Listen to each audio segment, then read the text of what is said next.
Hi, this is Sergeant Beast Larson. Got my TACT Squad shirt on. Hayes State Prison, Georgia. This is back 2016, 2017 time from the Commissioner's Challenge, where all the teams would go down.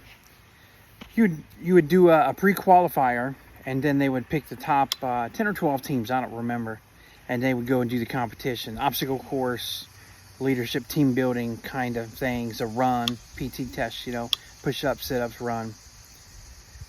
Very exciting, very exciting. But I had a follower ask me to talk about TACT Squad, certain TACT Squad. This is about the TACT Squad tryouts, getting on the team. Now I saw we would travel, and the difference real quick, the TACT Squad in Georgia would travel to the different prisons, do mass shakedowns. If there was a large incident happened, which happened sometimes, TACT squads would be activated. Maybe not all of them, the ones that were close enough to get there. Now we may travel, drive 6 hours, 7 hours one way to get to a prison from North Georgia down to the Georgia-Florida line. Search all day, 12, 13, 14-hour searches, and then drive back. So the PT test, when I first got to the prison, I was there about a month, and right away, I made a video, you probably saw it. My first day as a correction officer, 48 years old. Now remember, I'm retired police. I do have a really, really good background before getting in corrections.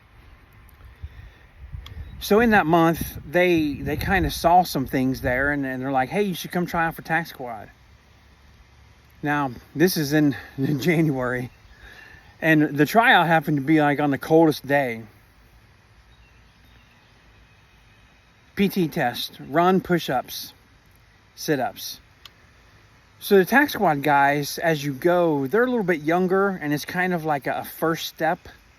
Usually the CERT, you just don't come in and go right to the CERT unless you've got some unique background like I did and kind of happen, I'll explain. But it's kind of like the first step in special operations. So there's a lot of younger that are getting in to develop physical fitness, personal goals, getting into their exercise routine at home. Whereas on the CERT team there at Hayes, they wanted people that were the fitness nuts, which I was, strongman and powerlifter previously. So we get in, bunch of young people, and then myself. And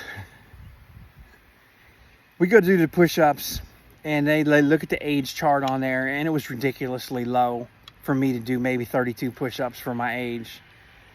Well, I wanted to beat everybody. I did about 198, I think, because I did a few more in the CERT tryout a little bit later than this one. But I definitely wanted push-ups. Come to do the sit-ups, I did more than I had to. The number was low. Looking for conditioning. And we go to do the run.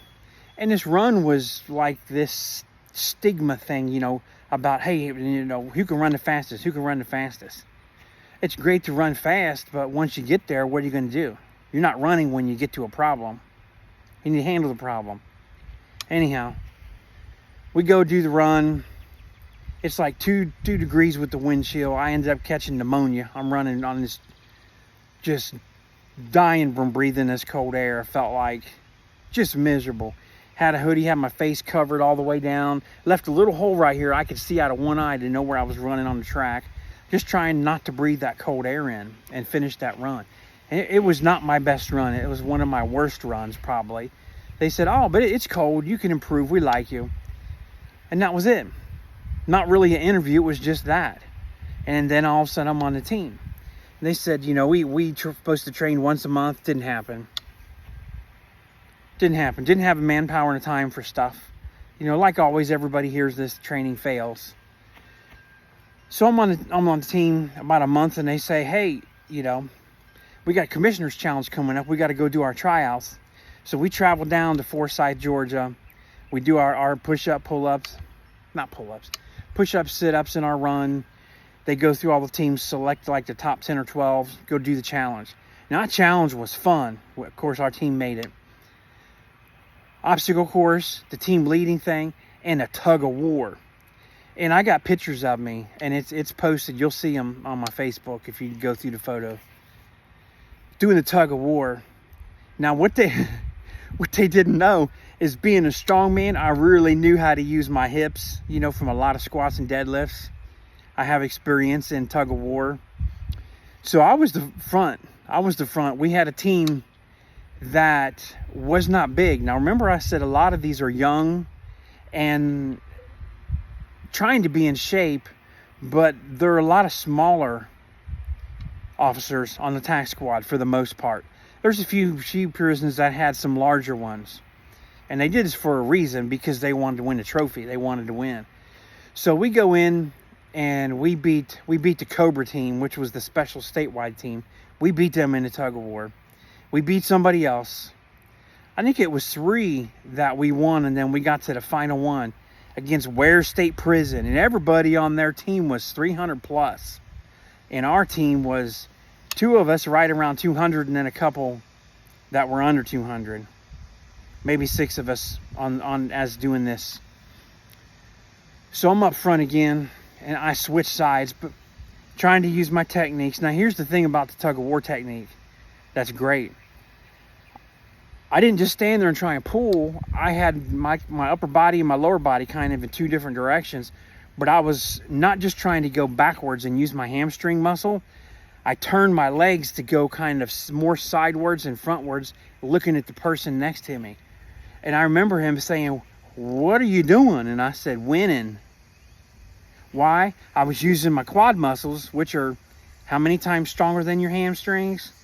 You can squat a whole lot more than your hammies can pull. So I was really using my legs and my hips. I mean, we pulled 3, I think it was 3 good successful pulls. Everybody's excited. Man, Hayes is going to win. Hayes is going to win. And then we get up there, and the Ware State guys, it was like pulling 3 semis and 2 box trucks. Sorry, fellas. I love you, but y'all was big and hard to move. And being the first man in front of the team, guess what happened? When you lose, I was the first one that went in the water pit. That's okay. It was all fun and love. Tug of war. Great times.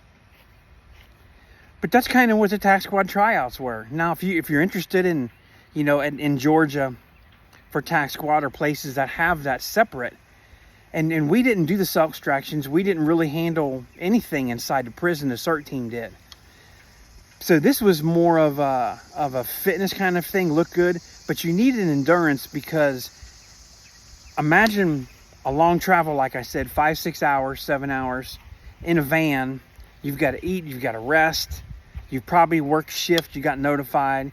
You may have worked, you know, your 12-hour shift, you got 2-3 hours sleep, and you're on a van, taking turns driving, you know, taking turns being awake. And you get there and you're doing 12, 13-hour search. You did take a short lunch break, but it was pretty much towards the end of the day, or it was the end of the day. So basically, you got protein bars, and they had water bottles and little granola bars.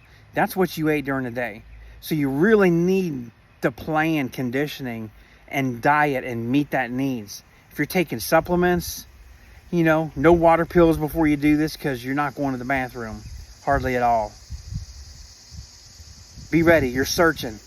And if you've searched a prison cell, picking up the blankets, everything, it's a lot of upper body strength to move the blankets, check them out, hold them up with your partner, you know, hitting them with a baton, making sure there's no weapons in there and stuff like that. Searching, knees on your belly, crawling. You need to be flexible and limber. So endurance, you need to have good push-ups. Push-ups, sit-ups, have good, decent run, yes. Conditioning. Be able to lay down and kneel. That's 5 things right there is very important. Have a strong mind. Okay? That's what it takes to get on TACT Squad. So look at the TACT Squad video, this one. Look at the CERT team tryouts, because it's different. They had an interview, and I talk about how the difference was for those guys. I hope you do. Special Ops was a great time. I enjoyed it very much. Being on both teams. I was TACT Squad right away. When I promoted this, you know, well, I had an opportunity to get on CERT, so I went to CERT. Did CERT for a year, and then I promoted to sergeant. As a sergeant, got back on a tactical squad. They had some change in command. I tried out, and I became assistant commander. of the tactical squad. So a lot of love for special teams there in Georgia. Hashtag squad life. That's me putting that on there all the time. Hashtag squad life. Hope you enjoyed this. If you got any questions, post some comments. You got questions. I'm going to talk more about the actual searches and what happened, our marching, stuff like that. People are interested. They're asking me, what does TACT Squad do? What's it like? People from Georgia. So I'm going to make a kind of a series, TACT Squad and CERT. See you soon. Hit the like, subscribe, share with your friends, get them involved, get them listening. You could listen to me while you're driving down a car, you know, driving to prison and back. I had an hour drive one way, so I could listen to anything. Tactical training videos, listen to what people say. Put it on, just listen. Listen, it'll help you. I want to motivate you. I want you to be safe. Your team be safe. Your officers, which is your family, be safe. And go home. Let me end it with this. Going home, number one goal. Everybody goes home. Number two goal, go home safe. You go home with the injury, you go home on workers' comp, you get paid half of your salary, financial things start to happen. This is why training is important, why physical fitness is important. Decision making is important. Insert yourself where you need to, step back when you need to. Don't jump in sometimes to things. Wait for buddies, get control. You don't want to go hurt. I got a toe broke in a training with the Red Man suit, got my toe broke. Spent a month off. Yep, got half my pay, lost out on all the overtime special details. I lost $2,000 that month of money I could have made, you know, back when I was a police officer and instructor. So getting hurt, I came home to my family, but I didn't help my family that month by losing money. You get what I'm saying? Have a blessed day. Be safe. See you soon.